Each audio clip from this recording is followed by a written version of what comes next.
সাল্লাল্লাহু আলাইহি ওয়াসাল্লামের হাদিসকে আমরা উল্টো করে নিয়েছি। আমরা বলি দিন শিক্ষা করার দরকার নাই। প্রিয় উপস্থিতি, এই দিন শিক্ষা না দেওয়ার কারণে আজকে সন্তান পিতাকে বাদ দেয় না, ঠিক কিনা?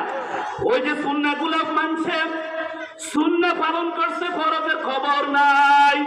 আল্লাহ রাসূল সাল্লাল্লাহু আলাইহি ওয়াসাল্লাম বলে দিয়েছেন, তালাবুল ইলমি ফারিদাতুন আলা কুল্লি মুসলিম।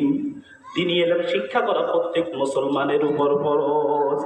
কিছু পিতামাতা প্রায় সময় আমাদেরকে এসে বলে, হুজুর সন্তান তো কথা শুনে না, আমরা তো দায়িত্ব পালন করে ফেলছি, আমরা দায়িত্ব পালন করে ফেলছি, আযান দিছি, সুন্নাহ আদায় করে ফেলছি, শেষ হয়ে গেছে, ঠিক কিনা?